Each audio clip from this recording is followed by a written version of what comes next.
So we managed to barely not get the shit kicked out of us by some weird gangsters. A small PDA sits on the table, the dull glow of the screen illuminating the surface around it. It does not appear to be locked. Sitting next to the PDA is an unmarked keycard. Check the recent email. Please select a file. Get ready to move. Vasilisa, we've got a window for the shipment. We're going to have to get to the harbor in the next few hours. Tell Galena and the others to pack up everything you've got and get ready to haul it through the storm drains towards the meeting spot. We can't afford to miss this opportunity. Yaroslav, regarding get ready to move? Hey Yaroslav, Alexander's still not back from his scouting trip yet. He said he found a stock room behind Mrs. Yang's Jade Mountain restaurant. There were a bunch of keycards for it. Belonged to some woman named Magpie. He's out through it now. We can't just leave him behind. Can't you delay this handoff a few more hours? Wait, we did find a key? Can't delay. No, Vasilisa, I can't delay the handoff. The ship will leave when it leaves. If Alexander's not back in time to make it, it's his own damn fault. Now get your crew in high gear and make sure we've got the goods by the time things are set. Leave the PDA alone. And that's what the PDA was for. Where's this go?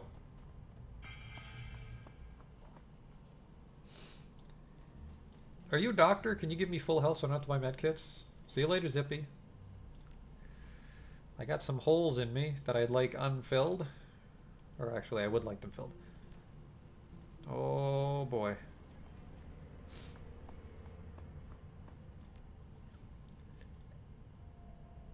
I was gonna take a juicy bite out of my fucking... Activate on Steptoe Williams.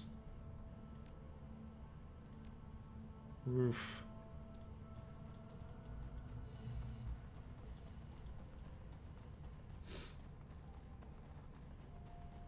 Hello? Storm drain? Despite the darkness, you see something glitter at the edge of the drain. Looking closer, it appears to be a necklace chain of some kind. It's become caught in the drain's grate, narrowly avoiding falling down a deep pit. Take it. Lifting the necklace out of the drain, you turn it over in your hand. It's a simple silver pendant on a chain. The silver pendant depicts a long-tailed bird in flight. A magpie.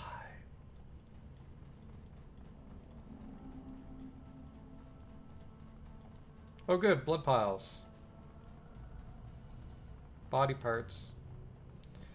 The disgusting pile of stinking human remains smells strongly of blood in the first stages of decay. The arms, legs, and organs here are heaped together like stacked firewood, leaking blood and gore across the floor. The parts contained therein appear to have been sliced away from the parent body rather than torn or bitten. Judging by the clean edges on the cuts, the blade used to sever the parts was extremely sharp. This is a whole world of messed up Stubtoe Williams.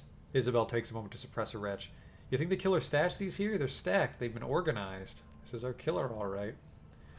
Looking closer at the pile, one part of it stands out. It's a severed forearm, and it's covered in tattoos. Words in Slavic language and a shining lighthouse adorn the forearm, and ring-like images are inked on each finger. On the back of the hand, there's a skull inside a square. Whoever owned this arm isn't likely to be a Wampone, as the tattoos look like they were poorly drawn and inked by hand rather than a machine. Most likely Russian criminal tattoos. Well, that's their friend Alexander. Means we're gonna get the ship maimed out of us if we go to that storeroom. Also, very small storm drain. How the fuck did Rainbow not find these assholes? Magpie stock room.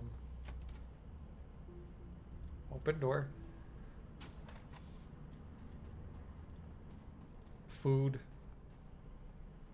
Despite the table's crude construction, an artfully laid meal awaits the owner. Several small dishes are filled with pickled vegetables, while a larger plate is arranged with long slices of raw meat. The meat is a pale pinkish white, like raw pork, and is covered in a light soy marinade. Poking at the raw meat, you discover that it's surprisingly tender. What's more, it has the faint aroma of marinade, as if deliberately prepared. Leave it alone. You don't eat someone else's food. Some mementos. This box is packed full of odds and ends. It's nearly overflowing with a collection of knickknacks, souvenirs, and assorted personal effects. There's no rhyme or reason to the collection of items. They appear to have been thrown in haphazardly. Among the contents are charms from various temples, a wooden mask, and a paper fan. What's the deal with the mask? The wood mask is extremely light. It's been painted a pale white, and the surface is almost as smooth as porcelain. Delicate features and lifted eyebrows are matched with bright red lips and delicately carved teeth. The teeth have been stained a deep black. Charms? The small charms are square cloth packets, each approximately 1 inch wide and 3 inches tall. They come in a variety of bright colors and are embroidered with characters for prosperity, peace, wealth, and protection. Inside each appears to be a folded paper prayer or fortune written in Japanese. Paper fan? Unfolding the fan, you tilt it up towards the light to examine it. The image depicts an East Asian city from the 19th century or earlier. Curved roofs at sunset, beside a deep blue river. 2 ships sail down the river, which is in turn spanned by a long wooden bridge. In the foreground, laborers carry buckets along the shores. A man on a horseback rides in the opposite direction. In the distance, a pair of large red buildings dominate the city skyline. 1 large temple hall and a 5-tiered pagoda. As you step away from the box, you hear a slight click in the distance, the sound of the door's latch shutting. You're no longer alone in the stock room. Hello? It's a fucking robot samurai. Zombie samurai. Zombie robot samurai. The ghoul's eyes, the ghoul's blind eyes search back and forth as it regards you. It cannot see you, but you have a sense that it knows exactly where you are at all times. Ah, hired gun. No doubt brought to bear against me by the Wampoan elders. A means by which they can lift the curse plaguing them. I salute your tenacity, but I wonder, will you hear me out before raising your weapons to kill me? You don't seem interested in eating me. Yes, I'm not only talking, I'm reasoning as well. And since you have not attempted to kill me, your own higher faculties are engaged. I'm a curiosity to you. The ghoul bares his teeth, breath rasping over them as he inhales. You wish to know not only what I am, but what I have done. As for who, you may call me Gaichu. You're the one killing the Wampoan elders? You are correct. I have killed all of the Wampoan elders to date, though only Elder Magpie was according to my ritual plan. I regret the deaths of the other elders, but it was necessary. What does Gaichu mean? Harmful insect. It's the name I've taken for myself, since the word is usually applied to pests, especially ones who drink blood, such as leeches and mosquitoes. The first character means injury or evil influence, and the second means insect or worm. This affair started simple enough. As you may surmise, I'm not someone who can be seen in public without great risk. The Wampoa Garden are an excellent place to hide. No police or triad presence, and minimal interest in things that lurk in the shadows. Unfortunately for me, Elder Ing discovered me through her communion with her spirits. Rather than kill or chase me away, she came to me with a proposition. Ing and the other elders were having problems with one of their number. An elder named Magpie had been holding many of their plans hostage, and would not budge. They could not remove Magpie, however, because her services were too useful to the Wampoans at large. Ing offered me payment to dispose of Magpie, and I accepted. Wu shoots you a sidelong glance, tusks bared as he grits his jaw. Why the hell are we talking this thing, Stubtoe Williams? It's a goddamn ghoul, and you know what they're like. Really? What, pray tell, am I like? All teeth and claws and bad manners, I expect. Gaichu's tone is amused, despite the harshness of his rasping voice. Really? You want to crack jokes, you cannibal? Wu takes an involuntary step forward, raising his rifle. You're the kind of monster that'd devour a family just because it's convenient. Remember the 162s, Stubtoe Williams? He's just like them. The 162s were a gang, Wu. Like that makes a bit of difference. Go on, then. Talk to the monster, but I'm keeping my finger on the goddamn trigger. I believe that we were speaking of the Elder's plans to have me kill Magpie? Surely you must be a little curious about that. I've heard of Magpie, but her shop's still locked up. We're in her shop, aren't we? Naturally. They would keep her servers under lock and key to avoid any awkward questions about her whereabouts. I was thorough in disposing of her, as our contract stipulated. She was to simply disappear without a trace, a task that was easy enough to accomplish. I disposed of Magpie's body by emptying the blood in her bathroom. Then I cut her up into more portable pieces. Those were placed on a plastic tarp, which I took to the storm drains and hid. Gaichu nonchalantly waves a hand, his tone flat and unconcerned. It's unfortunate, but my survival depends on consumption of raw metahuman flesh. Letting such nourishment go to waste would be a foolish error. Why kill the other ones? I contacted the elders, not in person, of course, and they arranged to exchange payment. I assumed that since the job was done, it would be a woman of her word. Baring his teeth, Gaichu hisses his next words across clenched teeth. I was mistaken. I arrived at the nearby parking garage the elders had told me about. They'd cleared out the other Wampoans under some pretense, so I'm not sure what rouse they used. The elders never showed up. Instead, several members of the Hong Kong police force arrived. They were more heavily armed than usual, so I suspect they knew something of my nature. I saw scarring on the concrete from bullets and a blade. You killed them with a sword? And my hands, yes. My blindness precludes the use of ranged weapons. Unfortunate, since I was an excellent shot before I became infected. But my skills in grappling kenjutsu have only increased. A battle of swords is a clash of souls. Mine was stronger than theirs, and they perished. A betrayal of that sort cannot stand. Not only was I not paid for my time and effort, the Wampoan elders treated me like a common animal. And I'm so much more than that. Reputation is everything, and I had none.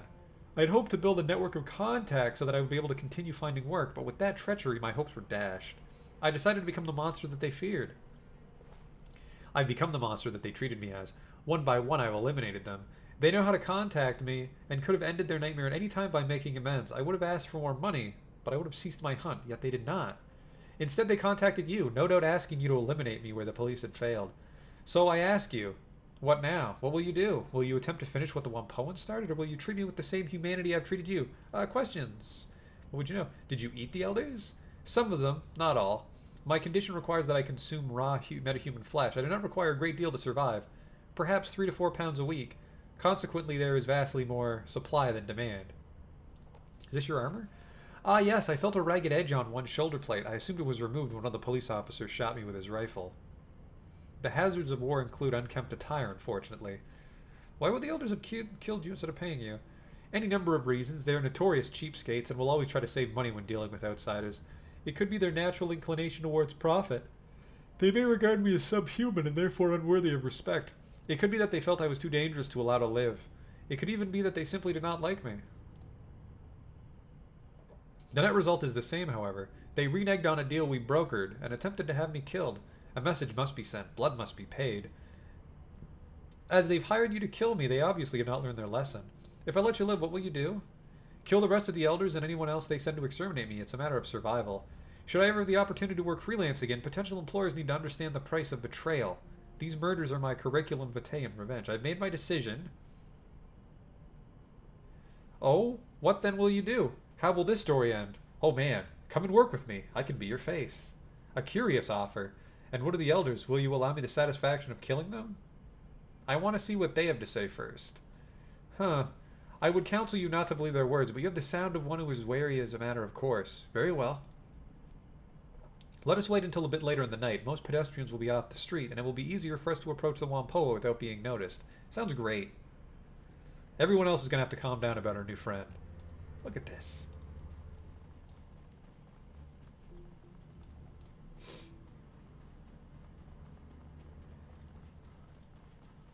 All they got to do is pay up, and then we're even Stevens.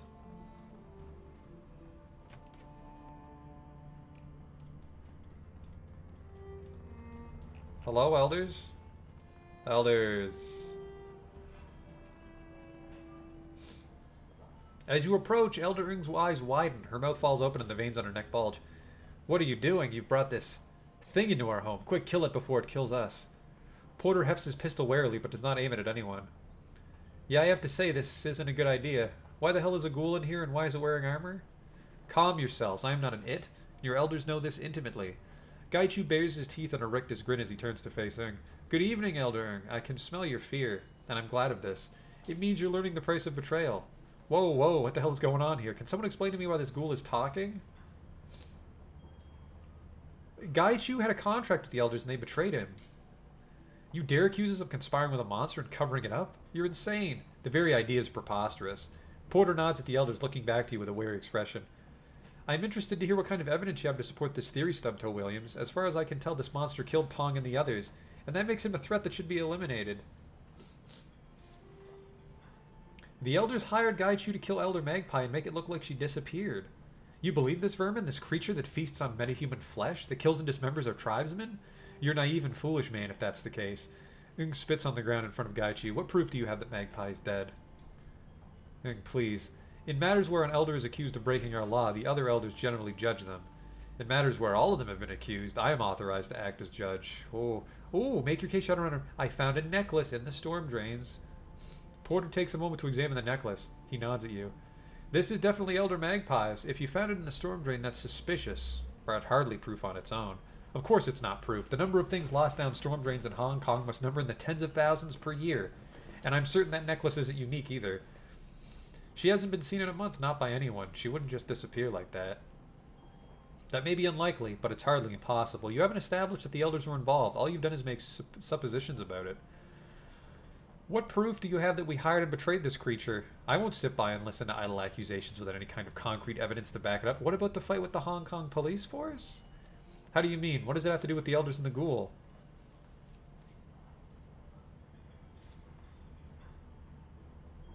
Ooh. The evidence in the garage points to a fight with someone using a sword. You Wampoans don't allow police inside the area. Why make an exception this time? The police were polite and asked our permission to enter. They were hunting a non-Wampoan. That was a reason enough for us to allow them in. Porter considers this for a moment and then shakes his head. That doesn't add up. Why would the police ask us for entry now? They've never been polite before, and they've always tried to force their way in here. It just doesn't ring true to me. Did you ask them to come in order to hunt down this ghoul? Preposterous. Porter, you know what our community is like. We wouldn't lie over something like this. This ghoul has been lying the entire time, trying to cover his tracks. He still brutally murdered several elders. That's true. Those murders were vicious and cruel. Porter fixes you with a hard stare. I don't see any way to explain that away. This ghoul is a monster for how he killed Tong and the others. Tong wasn't tortured. There was no astral residue or pain or fear. He didn't even feel the blow. That's correct.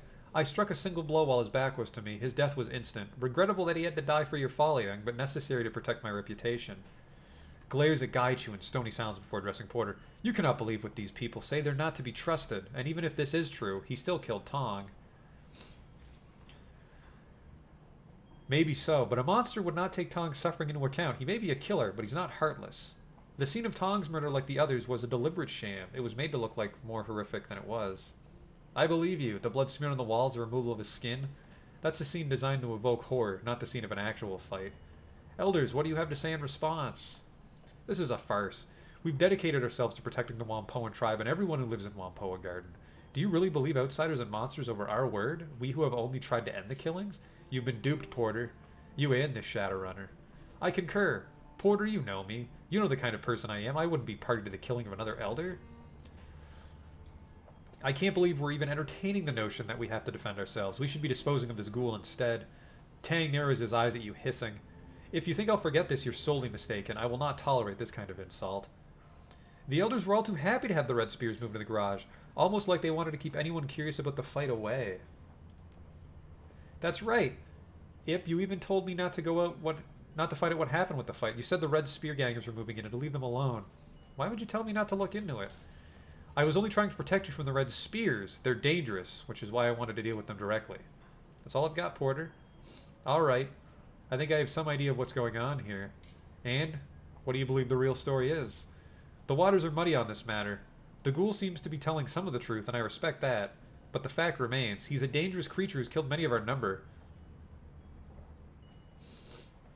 Our law is clear on this. He must die. You seem to be blameless in this, Stub to Limbs. What do you say to this decision? Well, I can't let you kill my new fucking... I'm not going to let you kill Gaichu. Then you must die too, Ip. The Wampoans ready their weapons. Holy shit, that went south real fast. Real fast. Samurai, I need you to get in there and start killing. Porter Lamb.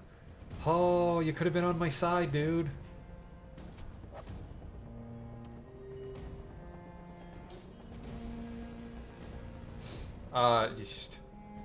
Just hide, my friend. Just fucking hide.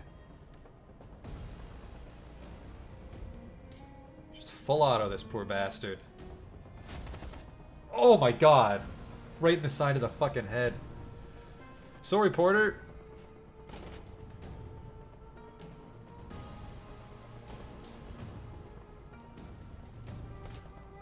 Oh man, we're gonna get so much shit with Friendly Cheng over this.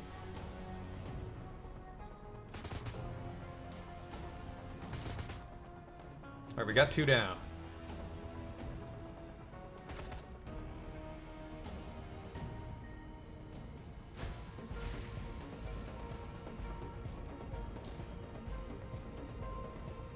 Can you get over there? Yes. Heal yourself. 1 HP. Excellent work. 48% chance I don't care. Actually, no, you just fucking buff up Duncan and just have him walk into them all. They're just a bunch of computer nerds. Ooh, winged ya.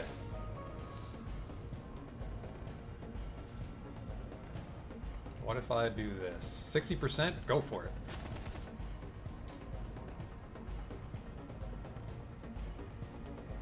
Get into some cover here because there's a fucking drone right over there that's gonna shoot us. Pow! A Sammy Samurai. Do you have superpowers? I saw some Decker powers there. Take this. Food court shootout.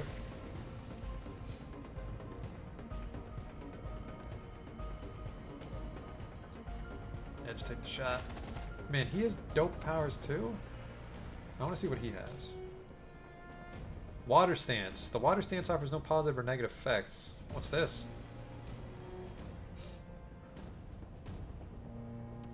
Your attacks will do AP damage or reduced HP damage. In exchange, your dodge is increased by 1, you take 2 less damage. Both critical chance and critical multiplier rise, however your dodge goes down, you take 2 damage. You know what? Let's do that. Heaven stance. Holy shit. You got cut down. Alright, just hide there for the rest of this turn. Are you gonna be okay? You're not gonna die to acid? Not enough ammo. Reload it. Who do we have left? We have Isabel left.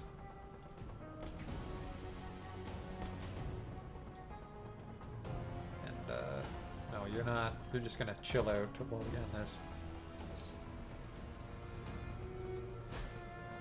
You completely... No, there's a chance. There's a chance you'll get it. Alright, Duncan, get right in there. You gotta reload your gun. This is awkward. That's just poor strategy on my part. Bang. Bang.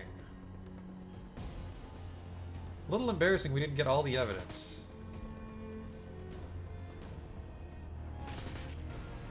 Got a stupid robot. Fuck, can't make it.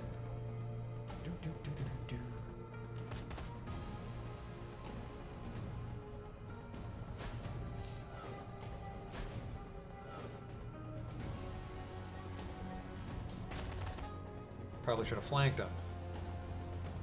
Not even confident that he was flanked properly.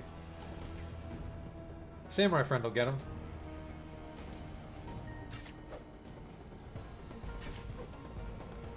This guy's still kicking? As the elders fall to the floor, you stop and survey the carnage around you. Oh shit. It is accomplished. No more betrayers alive. No more worry that others may think they can take advantage of me. Lead the way. I look forward to our new business partnership. Thank you, weird samurai ghoul.